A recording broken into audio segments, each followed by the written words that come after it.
আসসালামু আলাইকুম।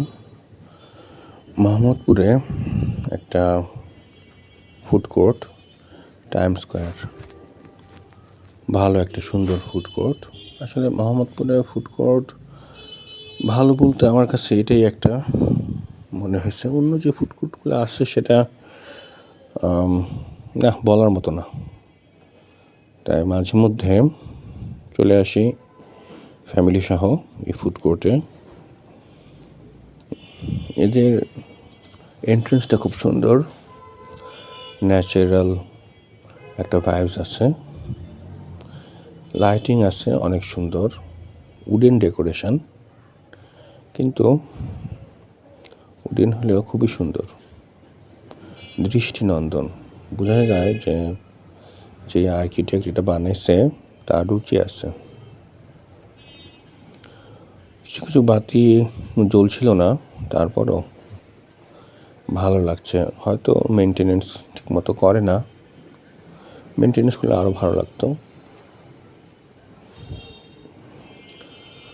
খুবই সুন্দর, ফ্যামিলির সাথে টাইম স্পেন্ড করার জন্য একটা সুন্দর জায়গা। যদিও ইয়াংরাই এখানে বেশি যায়, টিনেজাররা বেশি যায়, স্কুল কলেজের স্টুডেন্টরাই বেশি যায় এখানে। জায়গাটা সুন্দর হওয়াতে ইয়াং জেনারেশনের কাছে এটা আলাদা একটা ডিমান্ড আছে। এটার ভিতরে টোটাল 3টা খাবারের দোকান আছে, মেল্টিং পয়েন্ট, ডালাস এক্সপ্রেস আর হচ্ছে শিকদার। এই 3টা। আমরা মেল্টিং পয়েন্টে অর্ডার দিয়েছিলাম কোরিয়ান ফুড খাবো। ওদের খাবারটা আমাদের কাছে খুব ভালো লাগে, দামও যথেষ্ট রিজনেবল। এটা হচ্ছে মেল্টিং পয়েন্ট, খুব একটা ভিড় নাই। আমরা অবশ্য উইকডেজে গেছিলাম, উইকেন্ডে অনেক ভিড় থাকে। আগে যেবার গেলাম তার চেয়ে এবার সিটিং অ্যারেঞ্জমেন্টও অনেক বড় করছে। ওদের একটা সুন্দর দোলনা ওরা অ্যাড করছে এবার দেখলাম। ওদের লাইটিংগুলা বেশ ইউনিক, অন্য কোথাও আমি দেখি নাই। ভালো লাগছে। ঢাকা শহরে এখন ঘোরাঘুরি বলতে রেস্টুরেন্টে খাওয়া। ঢাকা শহর যেরকম একটা কৃত্রিম, এখন তার বিনোদনগুলোও কৃত্রিম হয়ে গেছে। এই লাইটটা আমার কাছে যথেষ্ট ভালো লাগছে,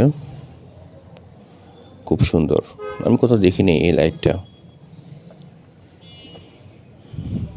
ডেকোরেশন যথেষ্ট ভালো, গান বাজছিল, গানের জন্য আরও ভালো লাগছিল। চেয়ারগুলোও ভালো, আমাদের খাবার এসে পড়ছে। এখানে আমাদের এক্স্যাক্ট খাবারের নামটা মনে নাই, তবে ফ্রাইড রাইসের সাথে অন্যান্য খাবার ছিল। চাইনিজ আইটেমগুলো ছিল 290 টাকা করে, আর ব্রাউনিটা ছিল 190 টাকা।